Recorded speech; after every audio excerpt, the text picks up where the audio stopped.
लु फेरि पनि अर्को भ्लगमा स्वागत छ। मैले भने टायर्ड भएको नेक्स्ट मर्निङ डे है त यो चाहिँ। अन्त यी अब सबै कच्चर मचादेखिको लिएर म चाहिँ अलिक ढिलो आएँ हो। अब बिहान अलिकति मजाले सुतेर आएको त बुढोले यहाँनिर के गरिसकेछ हो। त्यहाँदेखिको अब मेरो लागि काम इजी भयो। पुसपास पनि गरेछ, खाली बनाएछ, भाइहरू ठिक्कै भेटेछ हो।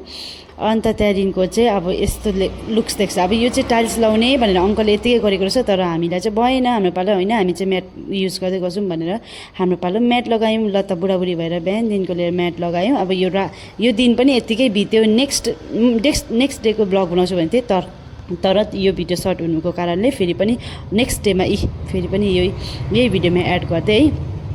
अन्त यसरी नै अब म चाहिँ भिडियो बनाउँदै अलिकति छुनु त पऱ्यो नि त, किनकि हेल्प गरेको जस्तो गर्नु पऱ्यो नि त।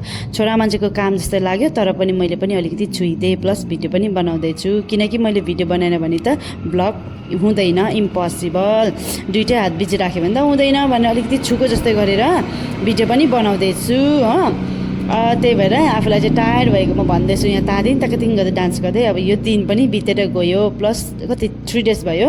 अब यो चाहिँ हाम्रो यो ब्ल्याङ्क देख्दैछ काउन्टरको छेउछाउतिर। काउन्टर पनि जग्गा सिफ्ट गरेको नि त। सो फाइनल लुक्स हेर्नुहोस् त गाइस कस्तो लाग्यो। फाइनल लुक्समा चाहिँ मैले बिहानदेखिको एटेम्प गरेको भिडियो बनाउँछु भनेर, तर बिहानदेखिको कस्टमर आएको गरेर लास्टमा अब हिँड्ने बेलामा भिडियो बनाएको हो। फाइनली 3 डेज समथिङमा चाहिँ हाम्रो चाहिँ यो लुक्स भयो। ल त हेर्नुभयो फाइनल लुक्स। ल तपाईँलाई कस्तो लाग्यो, मन परेमा लाइक गर्नुहोस् अनि कमेन्ट्स गर्नुहोस्।